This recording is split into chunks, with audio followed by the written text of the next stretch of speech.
네, 경기도시공사 양정필입니다. 반갑습니다. 제가 발표할 주제는 스마트 커뮤니티라는 어떤 개념을 가지고 공공임대주택단지에 적용해보자 라는 것입니다. 이런 스마트 커뮤니티라는 개념을 갖다가 처음에 얘기하게 된 배경은요, 사실은 제가 작년 연말에 경기연구원에 파견을 나갔었습니다. 거기서 여기 나와 계신 김진혁 박사님하고 어떤 4차 산업 혹은 최신 기술을 이용해 가지고 요새 고령화, 일자리 감소, 소득 감소 이런 여러 가지 문제가 발생하고 있는데, 특히 이제 공공임대주택은 이런 부분이 가장 집약되고 그다음에 축소돼 가지고 나타나고 있는 이런 것들을 개선할 수 있는 어떤 방법을 모색하는 과정에서 도출되었습니다. 저희가 맨 처음에 한 거는 경부에서 하고 있는 스마트 시티 정책을 갖다가 사이즈를 줄여가지고 주거단지 정도에 적용하면 어떨까 하고 모색을 해봤는데요. 해본 결과 이제 여러 가지 문제점이 발견되었습니다. 먼저 시민 체감이 부족하고 또 굉장히 정부에서 하는 방식이 비용이 많이 든다는 것입니다. 지속적이지 않죠. 그래서 저희는 이제 대안으로서 스마트 커뮤니티 개념이라는 걸 또 찾고 또 방법이나 목표 이런 것들을 갖다가 조사를 하고요. 또 시민 체감 부분에서 사람들이 가장 많이 이용하고 산업적으로 발전한 부분이 무엇인가? 그게 이제 공유경제거든요. 그래서 공유경제하고 연관을 짓고 산업적인 측면에서는 과연 이 4차 산업혁명 최근의 기술이 어떻게 변하고 있는가? 이것도 한번 다시 찾아보게 되었습니다. 그리고 나서 이제 시범사업으로서 시범사업을 제안하게 됐는데요. 여기서 이제 중요한 부분이 다른 분들도 말씀하셨지만은 민관협력 부분. 근데 여기서 보통 퍼블릭 프라이빗 파트너십에서 피플이 더 들어갑니다. 이건 굉장히 이제 주민이 주체적으로 이제 들어선다는 개념인데 이런 개념을 이제 넣게 됐고요. 또 복지가 단순 수혜적, 시혜적 복지가 아니라 주민 스스로 돈을 좀 벌 수 있는 부분. 물론 기업의 시스템이라든지 기술 이런 것들을 활용해야 되죠. 공공의 지원. 그렇게 된다면은 수익과 복지를 연계할 수 있는 방안이 나오지 않을까. 이런 이제 관점을 갖게 됐습니다. 그래서 나오게 된 것이 뭐냐면은 주거단지 스마트 커뮤니티에서는 스마트 리빙 플랫폼이라는 게 굉장히 필요해진다. 이건 뒤에 자세하게 말씀드리고요. 그리고 이 부분에 대해서 주민이 객체로 이렇게 되는 게 아니라 어떻게 보면은 SPC 운영 SPC의 지분을 갖게 되는 주민이 아예 운영자 일부로서 이제 들어가고 자신이 이용할 서비스와 성과 배분 방식 그리고 서비스의 형태들을 갖다가 결정하는 방식으로 성과를 공유하자 이런 내용을 갖다가 주요한 내용을 하게 됐습니다. 그래서 이런 부분은 사실은 공공임대주택이라고 하는 부분을 갖다가 하지만 아까도 저 사회경제 트렌드를 말씀드렸듯이 기존 주택 혹은 사회 이런 범위로 확대될 수가 있습니다. 근데 여기서 재밌는 건 뭐냐면 우리가 계획적 단위로는 물리적 단위를 하지만 커뮤니티라는 부분은 물리적 단위가 꼭 있을 필요가 없습니다. 그래서 이제 그런 내용도 있고요. 정부 스마트 시티 정책은 여기 보시다시피 도시 문제를 갖다가 ICBM이라고도 많이 얘기하죠. 이런 기술을 활용해 가지고 도시혁신, 미래 성장 동력을 창출하자는 것입니다. 근데 시민들한테는 체감되는 게 스마트 서비스로 됩니다. 기술적 부분들은 전부 이 히든 사이드로 가는 거죠. 공공 서비스, 민간 서비스가 있는데 우리가 공공 서비스는 UCT에서 상당히 많이 해봤습니다. 그래서 UCT를 갖다가 정부 쪽에서는 하고자 하는 게 뭐냐면 오픈 플랫폼, 민간 기업이 참여할 수 있는 방법으로 해서 공공 서비스에 중심을 두고 민간이 참여하는 그런 방식으로 하면 오픈 플랫폼과 데이터 공유 기반 새로운 서비스, 성장 이런 게 된다는 거죠. 근데 문제가 뭐냐면 제가 상식적으로 생각하더라도 공공 데이터가 많이 모여졌다고 해서 이게 민간이 그걸 활용해서 돈 번다는 거는 사실 좀 억측이 있습니다. 정부의 표준 서비스 모델이 나와 있지만은 이 부분에서도 공공 서비스 위주입니다. 시민 체감은 여전히 부족하고 또 재원, 설치 비용과 운영 비용 이런 것들은 이제 미비한 상태고요. 그래서 정부 기관들에서 나온 여러 가지 서비스 항목들을 다 찾아보고 이 부분들이 어떻게 되어 있나 이걸 봤더니 사실은 여기서도 이제 나온 게 뭐냐면 정부는 공공 서비스 중심이다. 결국에 뭐냐면은 정부의 스마트 시티는 스마트 행정 도시가 아니겠느냐. 실제로 이런 것들이 어떤 수출 규제 뭐 이런 그 활동을 하게 되면은 수출 에이전트로서 활동하는 게 LH 공사가 대표 주자인데요. 여기 같은 경우에도 주로 개도국 진출형 어떤 스마트 시티 개발 사업을 갖다가 모색하고 있습니다. 그래서 전반적으로 국내 사례하고 해외 사례를 쭉 봤고요. 국내 사례 같은 경우에는 여기 그 국가 시범 도시라고 하는 세종 5-1구역과 부산 에코델타 시티가 대표적입니다. 여기서 보시면은 맨 윗부분에 사업비가 1조 4,876억 원 정도인데 세종 같은 경우에는 조성 사업비보다 아래 나와 있는 서비스의 구현벽이죠. 이게 더 많습니다. 우리가 UCT에서 보듯이 보통 한 7, 8% 정도가 설치비 기준으로 해가지고 연간 운영비입니다. 광교 같은 경우에도 한 30억 연간 들어가고요. 판교 같은 경우에도 60억 들어갑니다. 그런 거 적용하면은 세종 5-1구역 같은 경우에 연간 한 500억 정도가 들어가는데 이걸 누가 부담할지 세금으로 계속 벌지 상당히 이제 저희 모델과는 이제 조금 거리가 있지 않나 이런 생각을 또 하게 됐습니다. 또 한 가지 부산 같은 경우에는 로봇 물산업 같은 이런 것들을 하고 있는데 로봇 기술이 우리나라가 최고라면은 뭐 수출에 기여하고 이런 어떻게 보면 맨 아래 써놨지만요 생산재로서 스마트 생산재로서 기여하지만은 잘못하면 스마트 소비재로서 소비 시장을 키우는 결과만 있지 않겠느냐. 혹은 이것이 스마트 사치재까지 될 수 있지 않나 이런 이제 우려도 갖게 됐습니다. 해외 사례는 뭐 여기는 이제 미국 유럽이니까 선진국 사례죠. 특정 분야에 집중한다든지 시민 협력형 뭐 시민을 통해 가지고 문제가 되는 걸 발굴한다든지 저비용입니다. 데이터 허브 같은 경우에 그리고 기업과 이제 협력하는 이런 부분을 갖게 되고 있고요. 아시아 쪽은 좀 다릅니다. 요 가운데 쪽에 보면은 뭐 동남아시아도 있고 여러 가지가 있는데 동남아시아 쪽에서는 우리나라 이제 현대적인 신도시 정도를 스마트 시티로 실제로 하고 있습니다. 그걸 정리한 게 요 내용이고요. 맨 아래 보시면은 지금 미국, 영국이나 일본 같은 경우에 국가별로 목표가 다양하면서 중요한 거는 시민협력, 민간기업 협업 같은 게 이제 중요하게 되고 있고요. 동남아 같은 경우에는 우리나라 UCT 정도 수준, UCT가 적용된 게 광교, 뭐 이런 이제 동탄 같은 경우니까요. 이런 것들이 아니겠느냐 이렇게 좀 나뉠 수가 있습니다. 기능적으로 보면은 교통과 에너지 분야가 많고요. 맨 아래 보시면은 개도국 결국에 뭐냐면 개도국은 공공 서비스 위주가 되겠고 선진국 같은 경우에는 시민 체감, 기업 협업 이런 것들이 이제 큰 비중을 차지한다는 것입니다.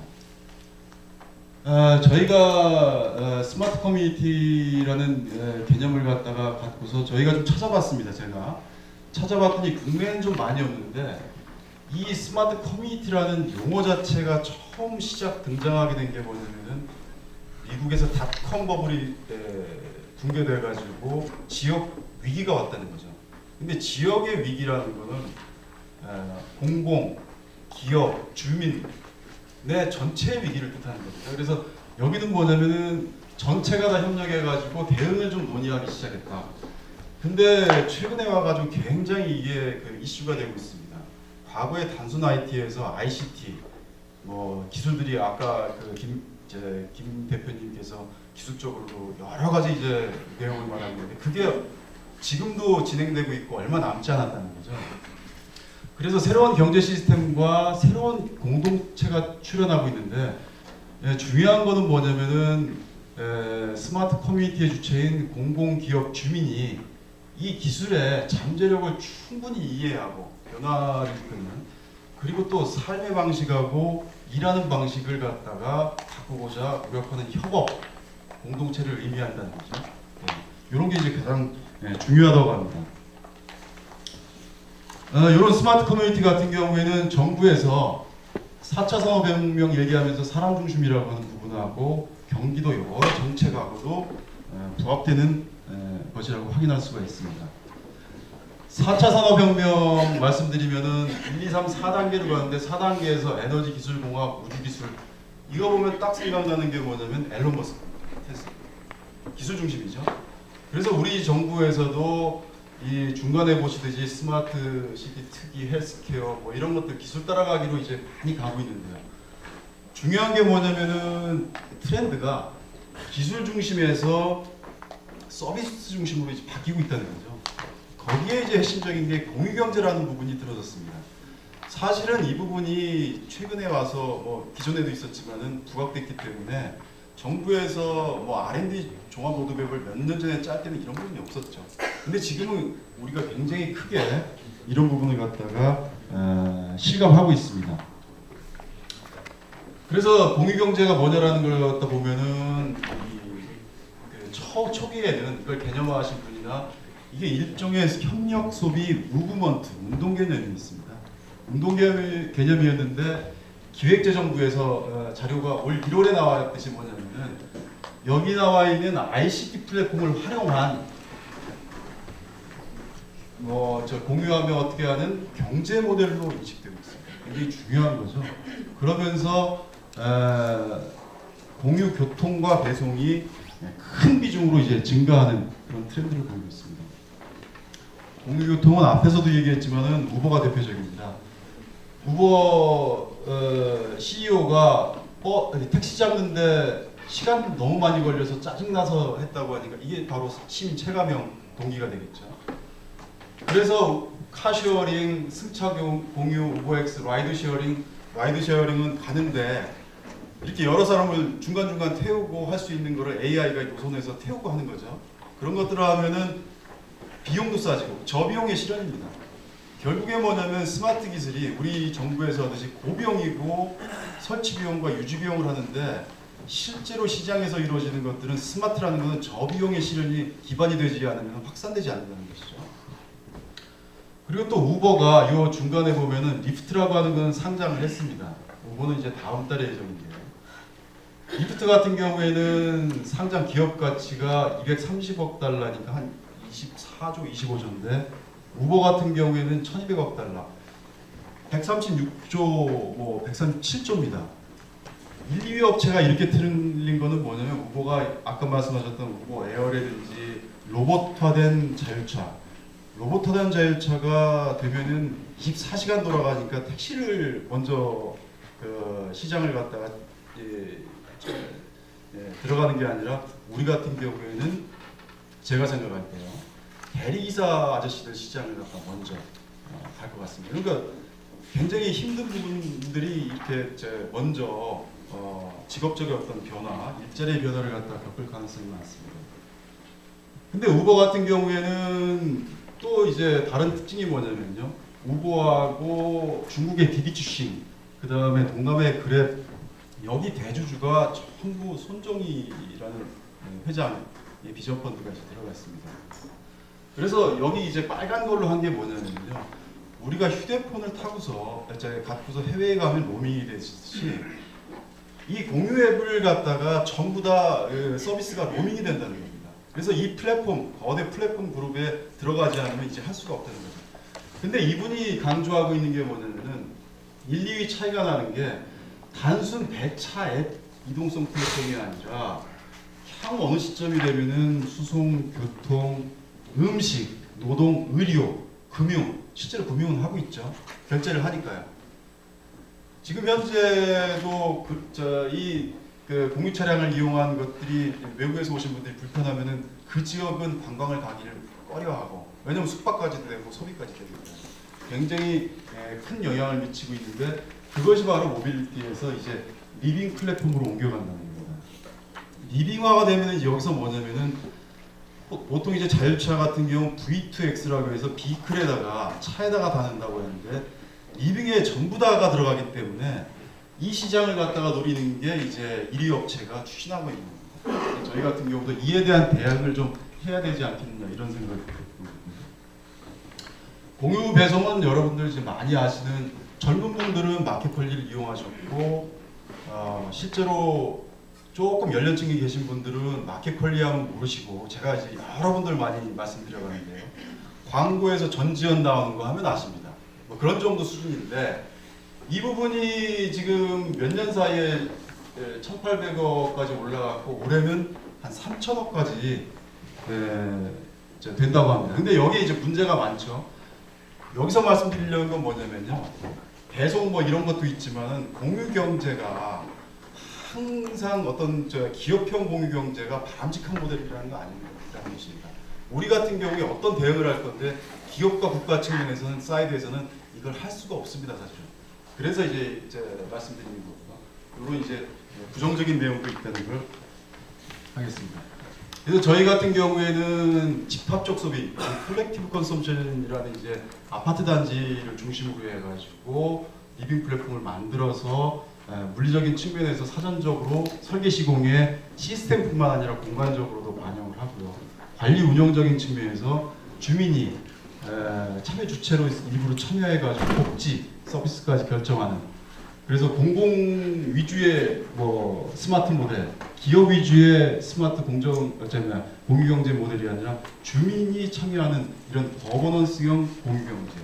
이 거버넌스형 공유 경제가 거버넌스형이 될 때 이게 공정화되지 않겠느냐, 성과까지도 공유하게 되니까 그런 생각을 갖고 있습니다.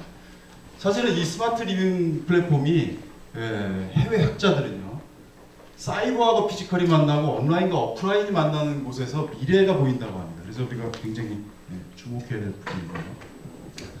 그래서 어떻게 돈 버느냐 뭐 이런 굉장히 많은데 공유 배송을 중심으로 말씀드리면은 공유 배송 업체 같은 경우에는 시간 경제입니다. 굉장히 빨리 새벽 시간에 돌려야 되는데 커뮤니티에서 이런 어떤 인프라를 갖다가 가지고 있다면은 적정한 시간에 아침뿐만 아니라 애들 학교 갔다 와가지고 간식 주는 것부터 이런 부분들을 갖다가 커뮤니티 친숙한 분들이 하시면은 할 수가 있다는 거죠. 근데 쿠팡 같은 경우에는 커뮤니티에 계신 분들이라고 안 하지만 개별 일반 분들이 배송을 갖다가 책임져 주면은 한 400원, 500원 뭐 꾸러미당 드리기도 합니다. 자기들도 필요한 거죠. 속도 경제에서 적정하게 적시해주고 그런 부분은 커뮤니티에서 충분히 일을 할 수가 있다는 거죠. 근데 중요한 건 뭐냐면은 기존에 관리실에 계신 경비원분들이나 이런 분들은 이 글로벌 앱이나 이런 데서 트래킹이 안 됩니다. 소비자가. 그래서 이제 기업과 같이 SPC 만들고 거기서 시스템을 만들고 거기서 지원이 돼가지고 공유하게 되면 협력하게 되면은 이런 부분을 담당해서 그냥 돈 달라고 뭐 이런 게 아니라 밸류 체인의 일부를 특히 이제 공유 경제, 공유 배송업체의 마찰을 갖다가 해소하는 부가가치를 창출한다면은 여러 가지 일자리나 스타트업 기회 제공이 있지 않을까 이렇게 생각되고 일부 확인도 하고 있습니다. 에너지 부분은 상당히 많은 비즈니스가 발생할 수 있습니다.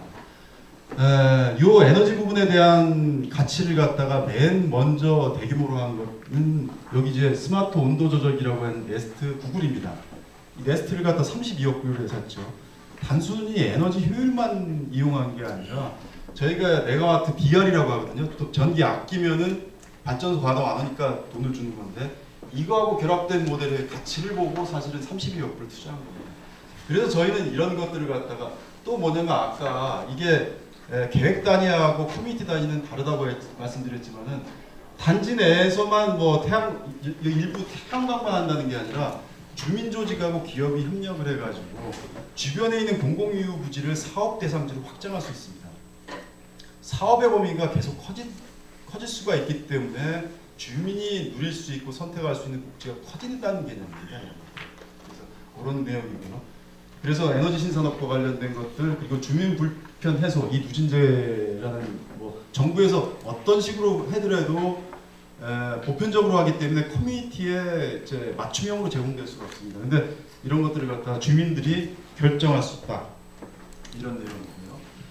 지금까지는 외부 경제와 커뮤니티 간의 내용이 주가 이루어졌다면은 커뮤니티가 개별 단위에서 단위가 더 커지고 굉장히 많은 커뮤니티들이 생긴다면요, 커뮤니티 간의 거래도 있을 수가 있다고 생각합니다. 물론 이런 거는 법정 화폐 경제는 아닙니다. 요새 얘기하고 있는 토큰이나 코인으로 이제 할 수 있는 그런 경제들인데요. 이런 경제들도 활성화되면은 스마트 커뮤니티 정착과 활성화에 도움이 된다고 생각합니다. 그리고 스마트 커뮤니티는 아까 이제 생략을 했는데 시스템상으로나 특성상으로나 글로벌 커뮤니티하고도 역시 이제 교류도 할 수 있습니다. 실제로 저도 이제 협동조합을 하고 있고 시민운동도 하고 있지만은 외국 같은 경우 협동조합이 대형 항공사도 운영하고요, 그 다음에 대학도 운영하기도 합니다. 그래서 저희 시범사업은 이런 시범사업 대상지 선정, 서비스 선정, 그 다음에 설계 시공에 이런 스마트 리빙 플랫폼을 반영하지만 중요한 것은 거버넌스형 SPC를 만들어가지고 주민이 주도할 수 있는 스마트 복지를 구현한다는 것입니다. 네, 다 왔습니다. 제가 해외 스마트 커뮤니티 사례를 찾아보니까 그나마 좀 난 게 일본에서 여러 파나소닉이라든지 뒤에 보시면은 도요타에서 수소 충전이라든지 이런 것들을 했는데 기술 검증 차원입니다. 주민이 사실은 없죠. 고려를 못했습니다. 마지막 장입니다. 저희 같은 경우는 그래서 이런 이제 기술 발전이라는 부분하고 주민이 과거에 보면은 아까 집합적 소비론 말씀하셨지만 이게 80년대는 마뉴엘 카스텔이라는 분, 그 전에는 알지스라는 분 이론적 배경으로 해가지고 주민 운동 결집의 굉장히 큰 수단이었습니다. 근데 상당히 소비 단위로 이제 하다가요, 이 스마트 시대가 오면서 새로운 어떤 커뮤니티 단위에서 주민 교류 혹은 새로운 부가가치 창출로 인해 가지고 자기 복지를 갖다가 자기가 누려야 될 것을 스스로 결정할 수 있는 이러한 스마트 복지를 결정할 수 있는 새로운 계기가 되지 않을까. 그리고 그러한 부분이 어떤 거버넌스형 운영 체제를 가져가지고 아까 이제 이 세미나의 주제인 공정 경제 공정 사회에도 기여할 수 있지 않을까 이렇게 생각을 하고 있습니다. 감사합니다.